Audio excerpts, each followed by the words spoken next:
Take him in, my sister said, extending her finger toward my son as if he were a grown criminal. Her tone was steady, unnaturally calm. The officer paused. Ma'am, he's a minor. He stole my sapphire wristband, she snapped. It's valued at $18,750. Check his school bag. I stood frozen near the front steps, gripping my handbag so hard my knuckles throbbed. My son, Noah, barely 12 years old, was trembling, tears running down his face. Mom, I didn't take anything, he whispered, shaking his head over and over. The officers exchanged uneasy looks, but procedure won. One of them, young, clearly uncomfortable, slowly unzipped a small backpack. Inside sat a bracelet. Polished, shining, perfectly placed. No, I breathed, that wasn't there. My sister crossed her arms, lips curling.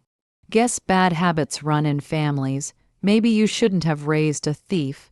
Behind her, my parents stood in the doorway, watching, silent, not a single word in his defense. The sound of metal cuffs snapping around Noah's thin wrists cracked something inside my chest. He turned to me, panic flooding his eyes. Mom, please, I swear. I know, I whispered, forcing myself not to break. I know. As the patrol car rolled away, I looked straight at my sister. Why? She smiled, casually fixing her hair.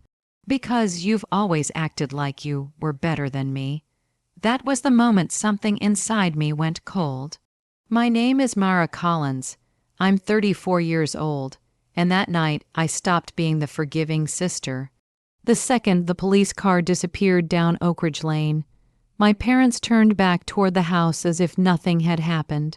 Mom, I shouted, you just watched them handcuff your grandson. She sighed, irritated. Mara, your sister wouldn't lie about something like this. Maybe the boy made a poor choice. A poor choice. My laugh came out hollow. That's what you call dragging a terrified child into a police car. My father muttered, we'll handle it quietly. No need to cause trouble. My sister stood there, arms folded, wearing that familiar victorious smile. Face it, she said lightly. You've always been the family's disaster. It was only a matter of time before your chaos affected your kid. My hands shook, but my voice didn't. You planted that bracelet. Her eyes flashed. Prove it. She turned and walked inside, humming, as if she hadn't just shattered a child's world. My mother followed her, whispering, don't make this worse. That night, I sat alone in my car outside the Riverton Police Precinct. Noah was inside, scared, crying. I wasn't allowed to see him yet, but I remembered everything, every smirk, every word, every ounce of satisfaction on my sister's face. She thought she'd crushed me. By morning, I wasn't crying anymore. I was calculating. Noah was released into my custody once officers confirmed his age, but the damage was already done. Whispers at school, looks from neighbors, the label no child should carry. I watched him sleep on the couch, faint red marks still visible on his wrists. This wasn't about jewelry anymore. It was about control, and control had always been my sister's favorite weapon. The next day, I quietly collected evidence, screenshots, messages, financial records. Every drunken confession she'd ever laughed about at family dinners. Her fake nonprofit, Bright Path Outreach. Her non-existent staff, her business trips, that were really luxury weekends with her regional director. By evening, the folder in my hands felt heavy enough to breathe. Then I dialed a number I hadn't called in 6 years. Inspector Daniel Mercer, the same investigator who once looked into my sister's firm for financial misconduct. He answered slowly, Mara Collins, haven't heard that name in a long time. I have something you'll want, I said. It involves Bright Path Outreach and a $18,750 bracelet that was never stolen. Silence, then bring it in. If you're wasting my time, I'm not. I cut in. She used the police to humiliate a child. Then I'll use the truth, I added quietly, to end her. I hung up and looked at Noah sleeping. This time, I whispered, "Mom's not staying quiet." Inspector Mercer met me later that night in a dim interview room at the precinct. He looked older, worn down, and this was only the beginning. The moment I placed the heavy binder on the table, Inspector Daniel Mercer's posture shifted. His tired slouch vanished. He flipped the cover open slowly. "Are these what I think they are?" he asked. "Every fabricated receipt, every shell transaction, every concealed transfer my sister has been running for the past 4 years," I said evenly.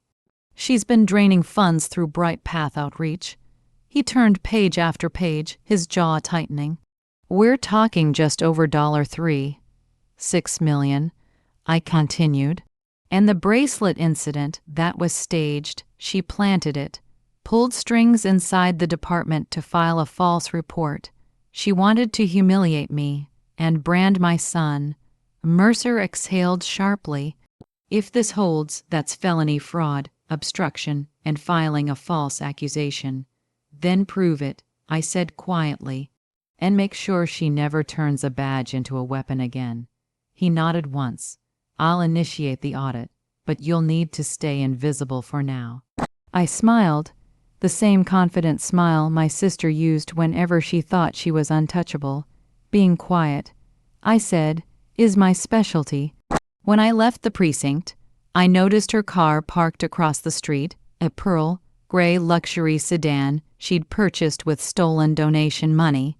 She sat inside, laughing into her phone, sipping an overpriced drink like the world owed her everything. She didn't see me walk past. She would soon enough, because in less than 48 hours, every corporation, donor, and partner she'd ever deceived would know exactly who she was. By the following morning, the chain reaction had started. Inspector Mercer's task force moved faster than I expected. Banks were contacted. Grant offices reviewed records. Supposed sponsors were quietly questioned. Every account led to another phantom. Every trail revealed another lie. At home, Noah was quieter than usual. He sat near the window, tracing patterns in the fogged glass. "Mom," he asked softly, "did I do something wrong?" I knelt beside him and brushed his hair back. "No, sweetheart, you didn't. Adults did." He nodded, trusting me completely. And that trust made my resolve unbreakable. That night, I finished the final step of my plan, an email. Attachments included spreadsheets, audio recordings, internal photos, and transaction logs. At the top, one sentence: "The truth behind Bright Path Outreach." I scheduled it for release on Tuesday at 9:15 a.m. At 9:17, my phone began buzzing nonstop. By 9:25, the story was everywhere. Charity executive under federal investigation for widespread financial fraud. I drank my coffee in silence as my sister's face filled every screen. At 9:41, my mother called screaming. "What did you do?" she cried. "You destroyed her life." I stared at my reflection in the glass, steady and calm. "No," I replied, "I just stopped lying for her." By midday, it wasn't just news. It was collapse. Bright Path Outreach. His accounts were frozen. The board resigned within hours. Media vans crowded outside her gated residence. Every channel replayed the same clip, my sister in a tailored coat, shielding her face with a designer bag as cameras flashed. And still she called me. Her voice shook, not with regret, but rage. "You think this makes you better than me? You exposed our family." I waited a beat, then spoke. "You ended everything the moment you called the police on my child." "It was only meant to scare him," she shouted, "and not traumatize him." I cut in, "Not handcuff him, not make him feel disposable." She went silent, listened carefully. I said, my voice controlled, "You thought Mom and Dad made you untouchable. The law doesn't care who protected you, and neither do I. When I ended the call, Something unfamiliar settled in my chest. Peace, Noah peeked into the room. Are you okay, Mom? I smiled, really smiled. I think we both are. Over the next few days, headlines kept rolling. Investigators confirmed forged grants and over $6 million routed through overseas accounts. My parents flooded my phone with messages. Family doesn't do this. Blood should come first. They'd already chosen their side years ago. When reporters showed up at their door, I knew the truth had landed. My mother called again, crying. They're questioning her. She's your sister. Tell that to the child you watched get handcuffed. I replied, my voice steady. You called it discipline. I call it betrayal. Silence followed. That evening, I stood by the window watching Noah build a tower on the rug, humming softly. Safe, my phone buzzed.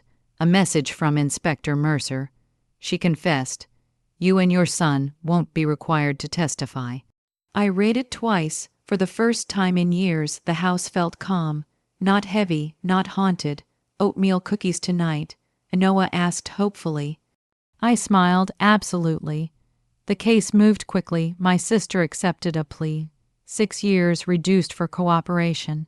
Her spouse lost his professional license for falsifying records. And my parents' names appeared in the local papers as complicit enablers. For once, silence fell over that family, not out of pride, but shame. A few weeks later, we returned to the same police station where my son had once been taken away in tears. This time, Inspector Mercer greeted us with a smile. Noah, he said, crouching down, I hear you're doing great in school. Noah grinned shyly. Mom helps me. Mercer looked at me, and you helped deliver justice. As we stepped outside, the sunlight felt cleaner. Warmer. I used to think peace was something you waited for. Now I know. It's something you build, truth by truth, brick by brick.